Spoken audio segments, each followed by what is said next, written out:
તેલંગાણાના ભૂતપૂર્વ મુખ્યમંત્રી કે ચંદ્રશેખર રાવ પર ભ્રષ્ટાચારના આરોપ લગાવનાર વ્યક્તિ મૃત હાલતમાં મળી આવ્યો હોવાનું સામે આવ્યું છે. તો પોલીસે આ કેસમાં કોઈપણ રાજકીય પક્ષનો હાથ હોવાનો ઇનકાર કર્યો છે. આ વ્યક્તિએ પૂર્વ મુખ્યમંત્રી પર મેડીગડ્ડા બેરેજના નિર્માણમાં ભ્રષ્ટાચારનો આરોપ લગાવ્યો હતો. તો આ બેરેજ કાલેશ્વરમ પ્રોજેક્ટનો એક ભાગ છે. તો ગત રોજ બુધવારે જયશંકર ભૂપાલપલ્લી પોતાના ગામના ઘરે મૃત હાલતમાં મળી આવ્યા હતા. મળતી માહિતી મુજબ ગુરુવારે ભ્રષ્ટાચાર સંબંધિત આ કેસની કોર્ટમાં સુનાવણી થવાની હતી, ત્યારે તેમનું મોત અને શંકા કુશંકા પેદા કરે છે. પરંતુ પોલીસે આ કેસની શરૂઆતની તપાસના દરે કોઈ રાજકીય પક્ષનો હાથ હોવાની ના પાડી છે. જોકે તેમનું મૃત્યુ કુદરતી નહીં પરંતુ તેની હત્યા કરવામાં આવી છે. તો આ મામલે એવો દાવો કરવામાં આવ્યો છે કે 50 વર્ષીય જયશંકર પર જમીન વિવાદ સાથે જોડાયેલા એક કેસમાં તેના પર હુમલો કરી તેની હત્યા કરવામાં આવી હતી. તેના પર 2 અજાણ્યા શખ્સોએ છરીના ઘા ઝીકી દીધા હતા.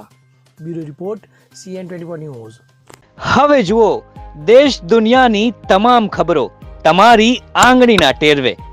ઉઠાવો મોબાઈલ અને Google Play Store પરથી ડાઉનલોડ કરો અમારી CN24 ન્યૂઝ મોબાઈલ એપ.